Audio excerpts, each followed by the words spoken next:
नमस्कार। मैं हूं आनंद और आप देख रहे हैं join for education.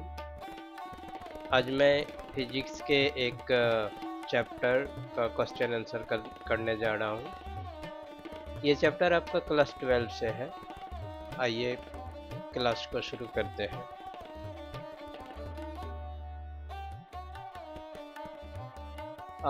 Name of the chapter आपका semiconductor, electronics, materials, devices and simple circuit. Last chapter है क्लास 12 का और इस चैप्टर में देयर आर 5 क्वेश्चंस। 5 क्वेश्चंस हैं।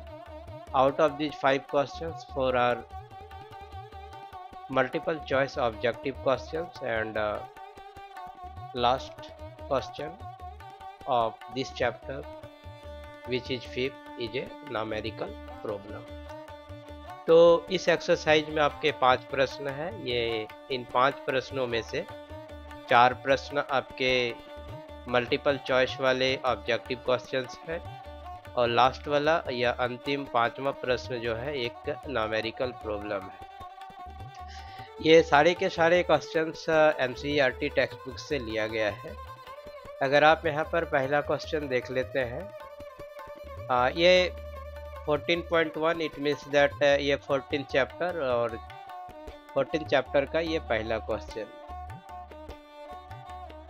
आई am going to read the question. मैं क्वेश्चन को रीड करने जा रहा हूँ। In an N type silicon which of the following statement is true. इसमें बोल रहा है कि कौन सा स्टेटमेंट जो है ट्रू है। आपका ऑप्शन ए जो है, आउट ऑफ दीज 4 ऑप्शन, इस क्वेश्चन के लिए 4 ऑप्शन है, ए बी सी और डी। आप यहाँ देख रहे होंगे। Out of these 4 option 1 option is correct. एक ही ऑप्शन यहाँ पर करेक्ट है।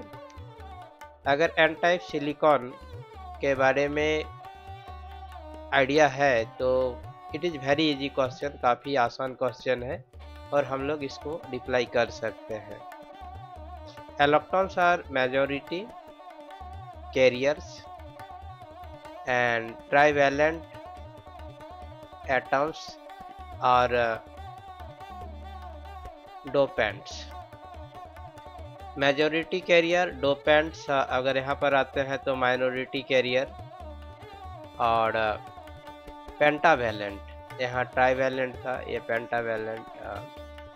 यहाँ इलेक्ट्रॉन्स की बात हो रही थी ए और बी में। अगर सी में आते हैं तो holes are minority carriers and pentavalent atoms are the dopants. अगर आप डी में आते हैं तो holes are majority carriers and trivalent atoms are the dopants. But यदि आप इसको स्टडी किए हुए हैं तो यहाँ करेक्ट ऑप्शन सी होगा इसका, और इसका करेक्ट स्टेटमेंट हो जाएगा holes are minority carriers and pentavalent atoms are the dopants. थोड़ा सा जूम कर लेते हैं। यदि आप इसको अपने डेस्कटॉप या एलईडी टीवी में देख रहे होंगे तब तो फॉन्ट्स आपको बहुत अच्छा दिख रहा होगा, लेकिन यदि आप मोबाइल्स में देख रहे होंगे तो ये फॉन्ट थोड़ा सा स्मॉल दिख रहा होगा, इसलिए इसको थोड़ा सा जूम कर लेते हैं और जूम करके देख लेते हैं। जूम कर दिए। ये आपका in an type silicon which of the following statement is true. इसके लिए 4 स्टेटमेंट है, काफ़ी यहाँ डिटेल्स भी कर चुके हैं। आउट ऑफ दीज 4 स्टेटमेंट आपका स्टेटमेंट सी जो है करेक्ट है। स्टेटमेंट सी देखिए आपको बोल रहा है holes are minority carriers and pentavalent atoms are the dopants. Carriers और डोपेंट्स की बात हो रही है, हॉल्स से रिलेटेड है, इलेक्ट्रॉन से ये रिलेटेड है नहीं।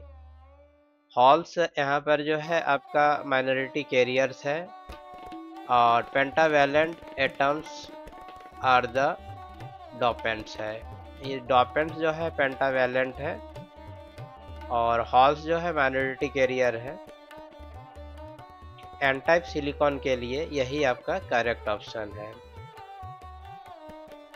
इसी में देखिए बोल रहा है 14.2 में अगर देख लेते हैं तो विच of the statements given in exercise 14.1 is true for P type semiconductor.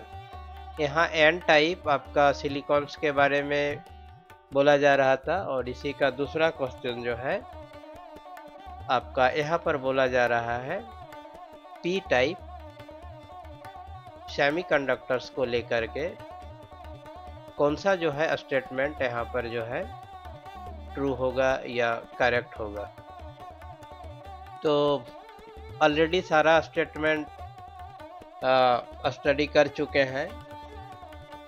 तो आपका पी टाइप सेमीकंडक्टर्स भी जो है आपका हॉल्स और आपका हॉल से ही रिलेटेड है। पी टाइप सेमीकंडक्टर में holes are majority carriers and trivalent atoms are the dopants. It means that for 14.d के लिए आपका correct statement halls are majority carriers and trivalent atoms are dopants. So the correct option of question number 14.2 will be D.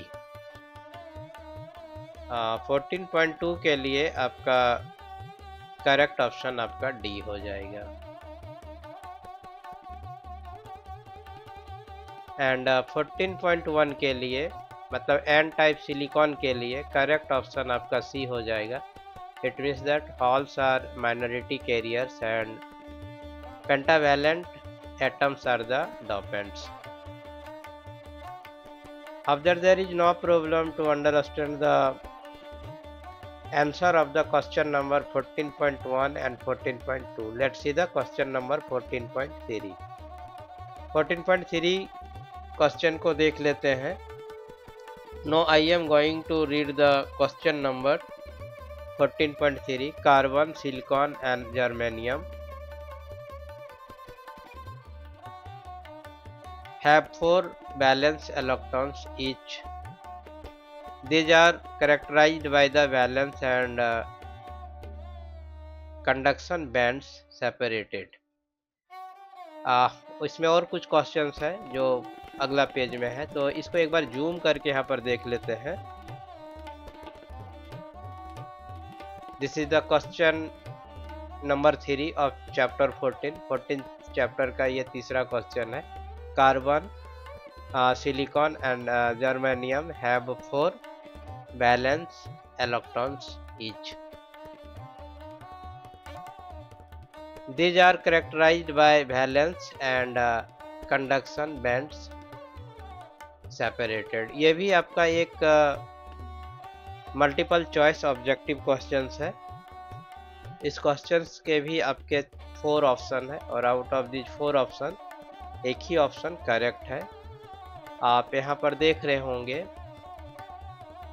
Bye energy band gap respectively, energy gap of carbon, energy gap of silicon and energy gap of germanium, which of the following statement is true? एक बार इसको zoom करके देख लेते हैं। ये question number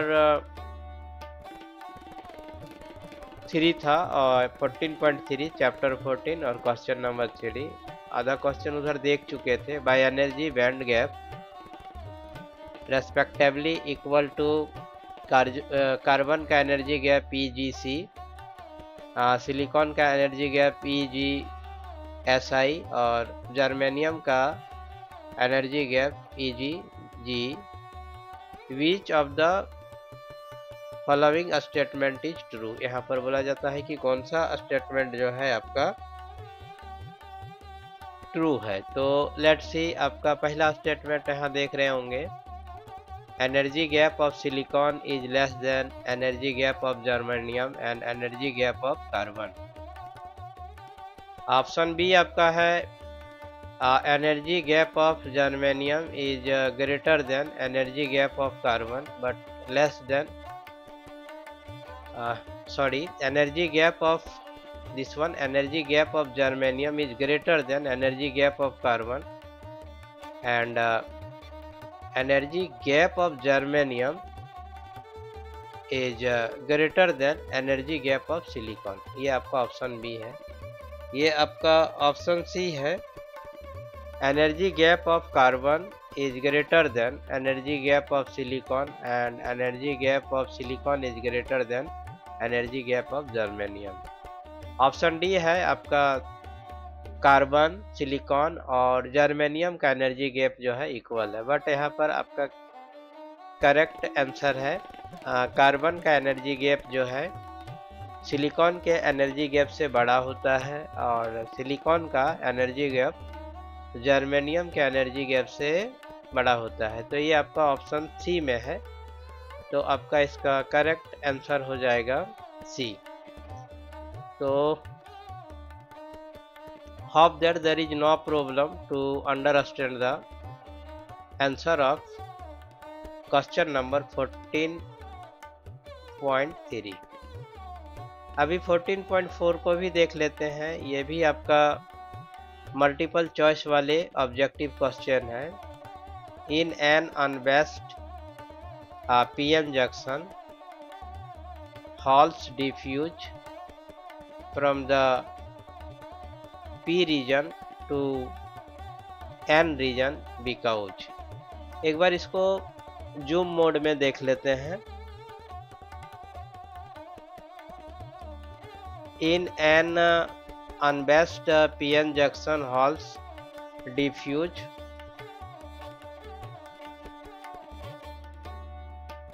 from the P region to N region because. ये भी आपका एक मल्टीपल चॉइस वाले ऑब्जेक्टिव क्वेश्चन है। यहाँ 4 ऑप्शन है, आउट ऑफ दिस 4 ऑप्शन एक ही ऑप्शन यहाँ पर करेक्ट है। तो देख लेते हैं कौन सा ऑप्शन आपका यहाँ पर करेक्ट है। थोड़ा सा इसको डिटेल्स कर लेते हैं। तो आपका ऑप्शन ए जो है, free electrons in the N region attract them. Option A है, एन रीजन वाले जो इलेक्ट्रॉन्स जो है, फ्री इलेक्ट्रॉन्स जो है वो अट्रैक्ट करते हैं आपस में। They move across the junction by the potential difference. C है आपका, hole concentration in P region is more as compare to N region. D आपका है, ऑल द अबव। तो ये सारा ऑप्शन ए बी सी तो करेक्ट नहीं है।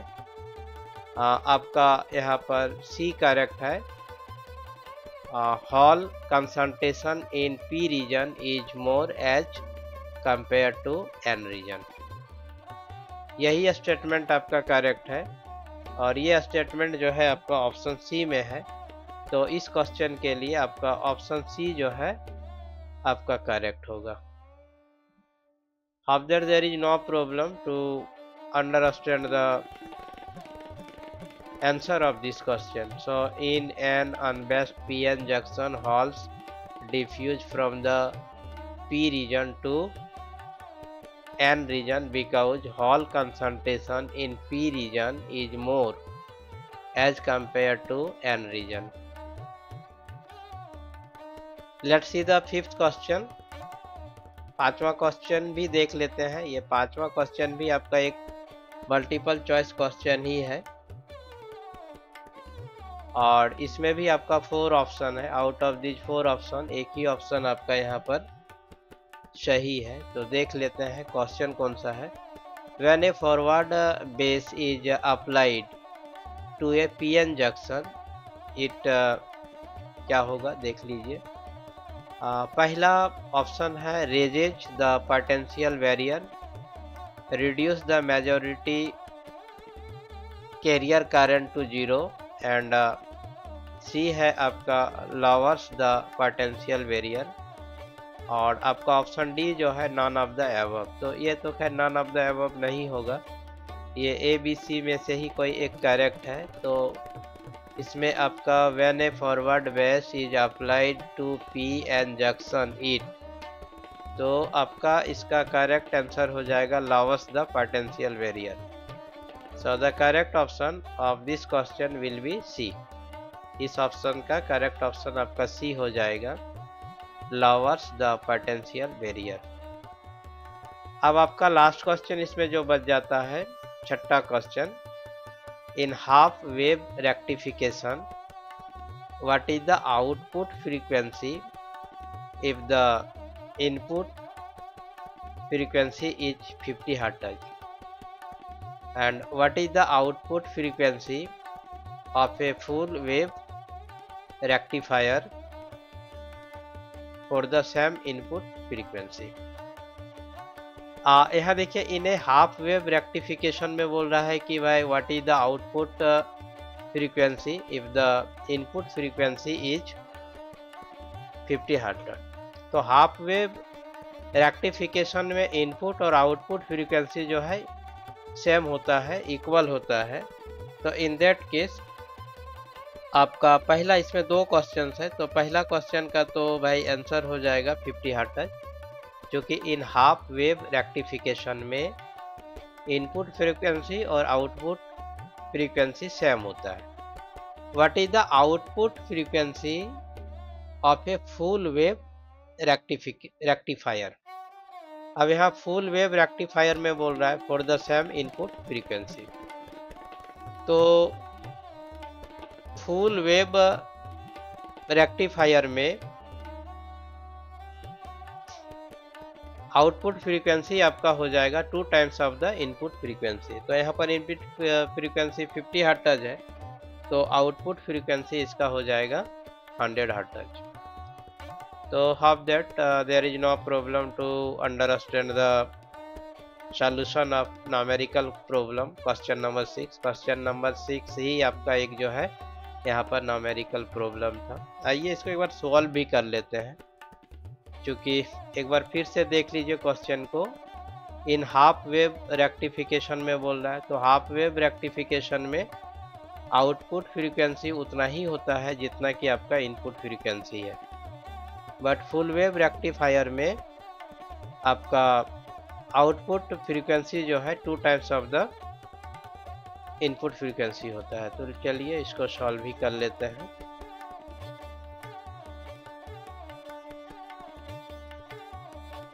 ये आपका क्वेश्चन नंबर 14 to 6 है।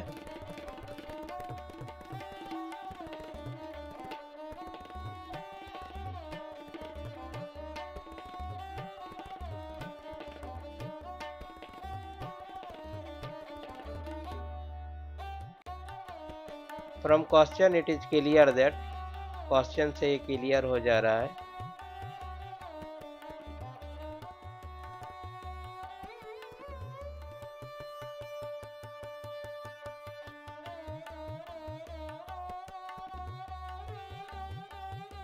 हाँ, ये आपका हाफ वेव रेक्टिफिकेशन के लिए है।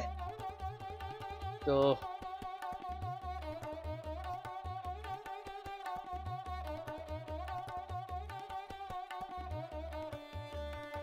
रेक्टिफायर में आपका इनपुट फ्रीक्वेंसी इक्वल टू आपका होता है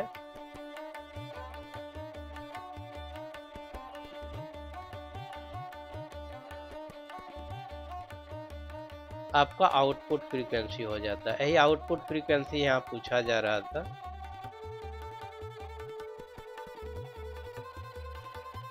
तो आपका इनपुट फ्रीक्वेंसी 50 हर्ट्ज है, तो आपका आउटपुट फ्रीक्वेंसी भी 15 हर्ट्ज हो जाएगा। क्योंकि इसमें दो क्वेश्चन था, तो ये पहला पार्ट का हो गया। सेकंड पार्ट के लिए इसका हो जाएगा आपका हाफ वेव रेक्टिफायर था, तो यहाँ फुल वेव रेक्टिफायर के लिए बोल रहा है, तो full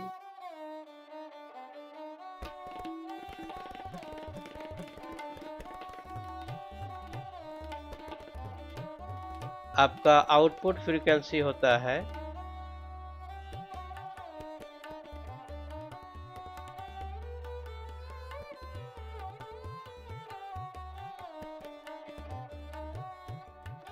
2 times of the input frequency.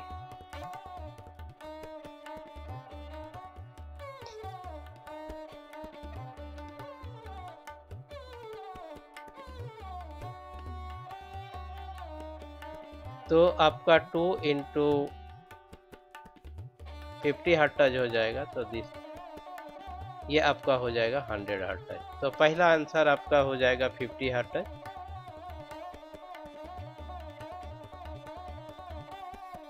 और दूसरे पार्ट का आंसर आपका हो जाएगा 100 हर्ट्ज। एक बार इसको जूम मोड में देख लेते हैं। अगर आप एलईडी टीवी या फिर डेस्कटॉप लैपटॉप में देख रहे होंगे या टैब में देख रहे होंगे तब तो फॉन्ट आपको रीडेबल होगा, बट अगर मोबाइल में देख रहे होंगे तो वहाँ पर फॉन्ट थोड़ा सा रीडेबल नहीं होगा, फॉन्ट छोटा छोटा दिख रहा होगा। इसीलिए इसको थोड़ा सा जूम मोड में कर लेते हैं। ये आपका क्वेश्चन नंबर 14.6 था, मतलब 14वां चैप्टर का छठा question. Solution from question it is clear that half wave rectifier के लिए बोला जा रहा था। यहाँ पर इनपुट फ्रीक्वेंसी 50 हर्ट्ज दिया हुआ था, आउटपुट फ्रीक्वेंसी पूछ रहा है। तो हाफ वेव रेक्टिफायर के लिए इनपुट फ्रीक्वेंसी जो है आपका आउटपुट फ्रीक्वेंसी के बराबर होता है, तो यहाँ पर 50 हर्ट्ज आंसर हो गया। फुल वेव रेक्टिफायर के लिए आउटपुट फ्रीक्वेंसी जो है आपका 2 times of the input frequency होता है। तो यहाँ इनपुट फ्रीक्वेंसी 50 हर्ट्ज है, तो आउटपुट फ्रीक्वेंसी यहाँ पर हो जाएगा 2 इंटू 50 इक्वल टू 100 हर्ट्ज। तो observe there is no problem to understand the solution of this numerical problem.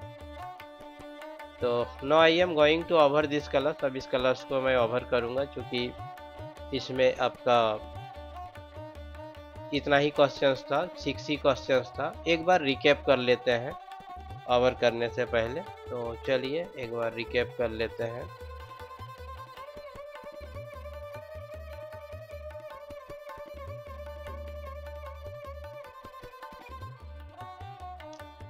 ये आपका पहला क्वेश्चन था 14.1, इसका करेक्ट ऑप्शन सी था। एन टाइप सिलिकॉन के लिए कौन सा स्टेटमेंट करेक्ट है? तो आपका यही स्टेटमेंट करेक्ट है। Holes are minority carrier and pentavalent atoms are the dopants. इसी में आपका 14.2 लगाया था और यहाँ पर बोला था कि यही सारा ऑप्शन है, और बोला था कि पी टाइप सेमीकंडक्टर्स के लिए कौन सा करेक्ट है? तो पी टाइप सेमीकंडक्टर्स के लिए holes are majority carriers and the trivalent atoms are the dopants, ये करेक्ट है। क्वेश्चन नंबर 3 के लिए बोला था carbon, silicon and germanium have 4 valence electron each. These are characterized by the valence and conduction bands separated by energy band gap respectively, equal to energy gap of carbon, energy gap of silicon, energy gap of germanium। इसमें कौन सा बोला था कि correct statement है? तो energy gap of carbon is greater than energy gap of germanium and energy gap of germanium is greater than energy gap of energy gap of carbon is greater than energy gap of silicon and energy gap of silicon is greater than energy gap of germanium। यही option आपका correct था इसमें।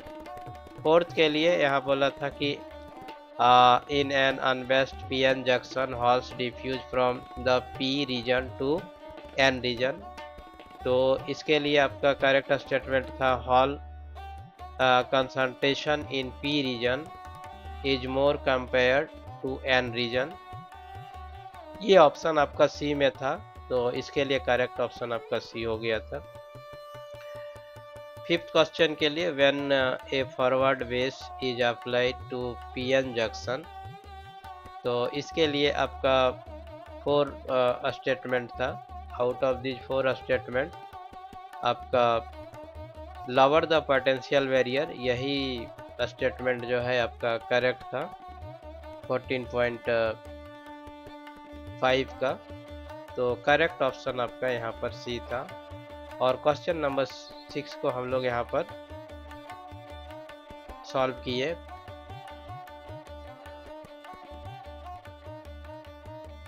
यहाँ पर हमसे पूछा जा रहा था कि आउटपुट फ्रीक्वेंसी क्या होगा हाफ वेव रेक्टिफायर के लिए। इनपुट फ्रीक्वेंसी दिया हुआ है, हमको पता है इनपुट फ्रीक्वेंसी और आउटपुट फ्रीक्वेंसी सेम होता है हाफ वेव रेक्टिफायर के लिए। इसी को रिकॉल किया गया और यहाँ वैल्यू पुटअप कर दिया इनपुट फ्रीक्वेंसी का, जो आउटपुट फ्रीक्वेंसी के बराबर हो गया। फिर हम लोग से इसी क्वेश्चन में पूछा था कि फुल वेव रेक्टिफायर के लिए आउटपुट फ्रीक्वेंसी क्या होगा। तो फुल वेव रेक्टिफायर के लिए आउटपुट फ्रीक्वेंसी जो है आपका 2 टाइम्स होता है इनपुट फ्रीक्वेंसी का। तो यहाँ हम लोग पुटअप कर दिए थे 2 × 50 = 100 हर्ट्ज।